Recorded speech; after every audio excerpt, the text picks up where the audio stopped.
Quem tem discernimento sobre o ministério de um ungido pelo Senhor e de um homem carnal? Nós hoje vivemos uma época em que há ministérios carnais, igrejas carnais, fundadas, dirigidas e progredidas por meio da carne. Como nós vamos discernir? E como nós vamos perceber que um ministério é carnal e não é um ministério do Espírito de Jesus Cristo? Nós vamos ler no Evangelho de Lucas a descrição do ministério do ungido do Senhor. Este é o ministério do Espírito do Senhor no homem, naquele que Deus escolhe e unge para operar no mundo e edificação da igreja. É por meio dele que o Espírito convence as almas de pecado, da justiça e do juízo, porque o Espírito do Senhor está neles. Nós vamos então ler primeiro o que é verdadeiro, as características da obra do Espírito de Jesus. Claro que se nós virmos e enxergarmos o ministério verdadeiro, já estará exposto o ministério falso. Pois o homem carnal não consegue, de maneira alguma, imitar o ministério do Espírito.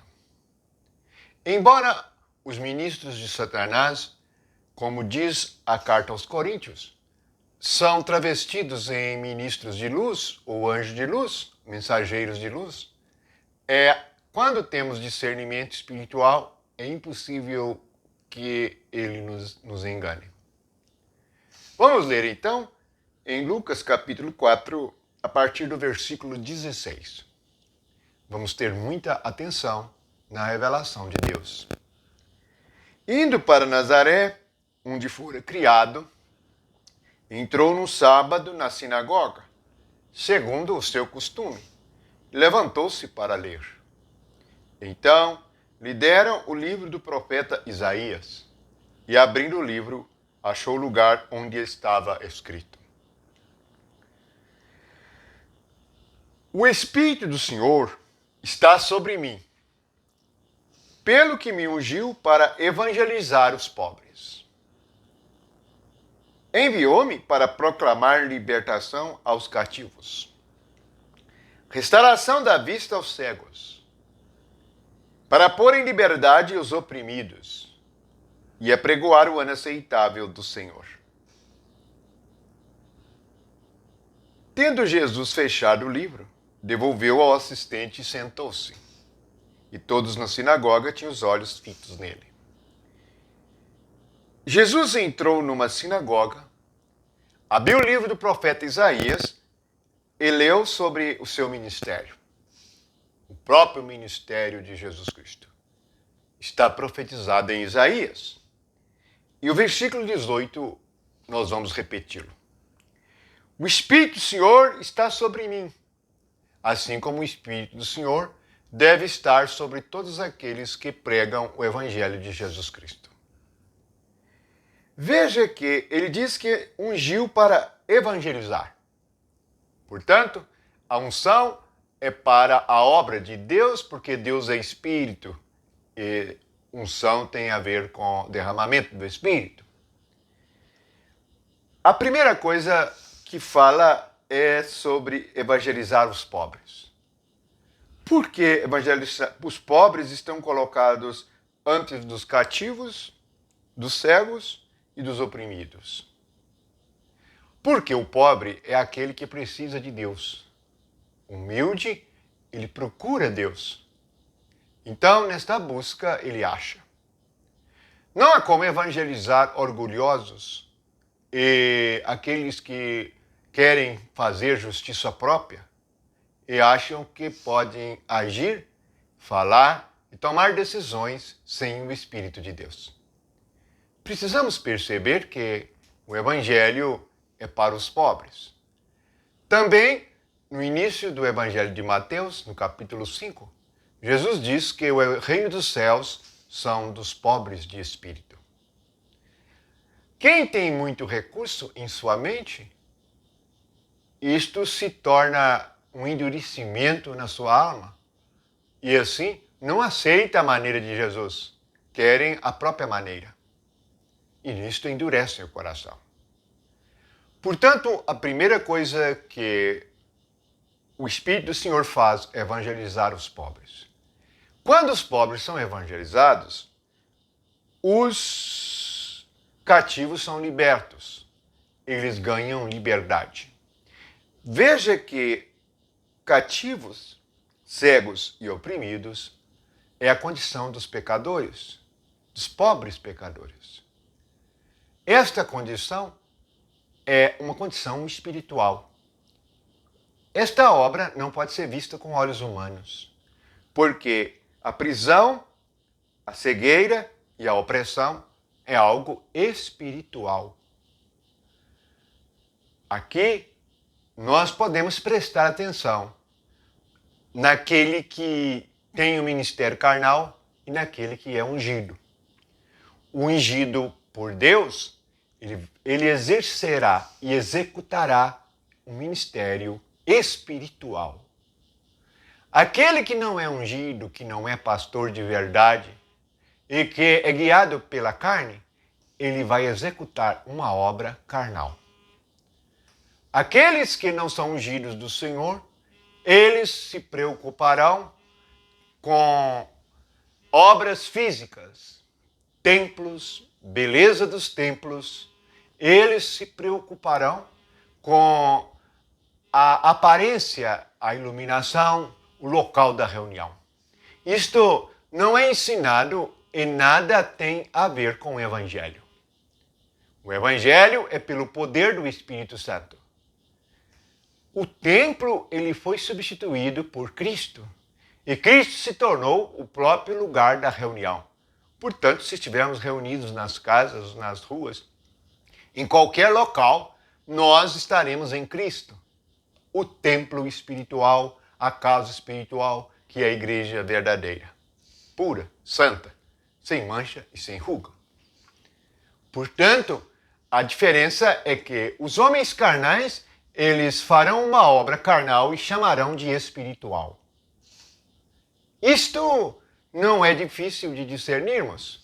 Basta percebermos que a obra carnal é bem aceita pelos homens. A igreja carnal é bem aceita pelos homens. Na realidade, Jesus diz que os falsos profetas, eles são bem recebidos e aplaudidos pelos homens, porque eles falam o que eles querem ouvir, não o que eles precisam. Para abrir os olhos dos cegos, somente o Espírito de Jesus. Para curar da opressão, somente o Espírito de Jesus Cristo. Para evangelizar, somente pelo Espírito de Jesus Cristo. Não houve um erro maior, através dos séculos, desde que a igreja abandonou a pureza e a voz do Espírito Santo, o homem tomar o lugar do Espírito e fazer a obra de Deus.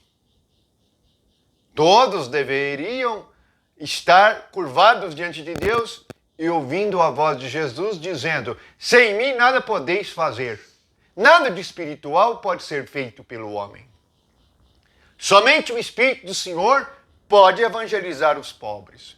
Somente o Espírito do Senhor pode proclamar libertação, não o homem.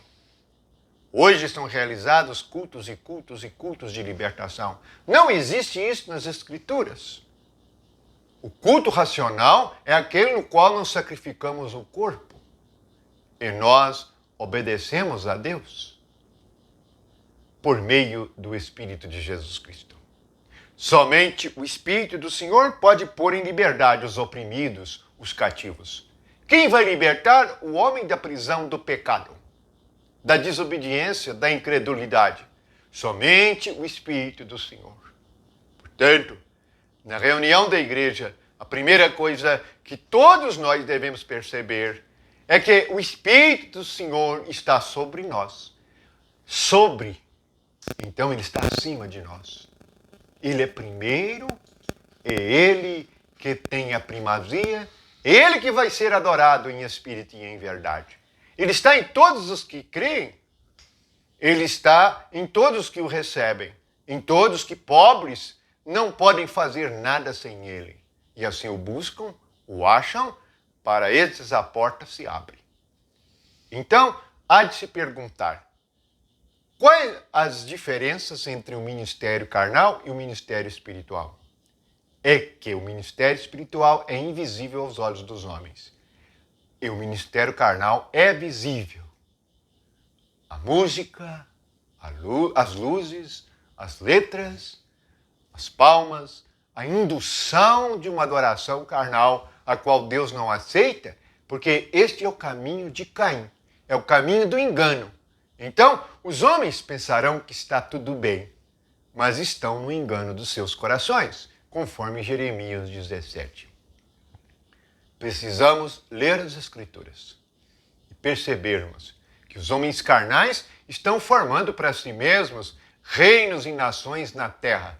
Uma preparação para a introdução do próprio anticristo, pois todas essas lideranças, elas serão inimigas do Espírito do Senhor que unge, porque o Espírito do Senhor abre os olhos para revelar a verdade sobre o pecado dos homens, sobre os nossos pecados.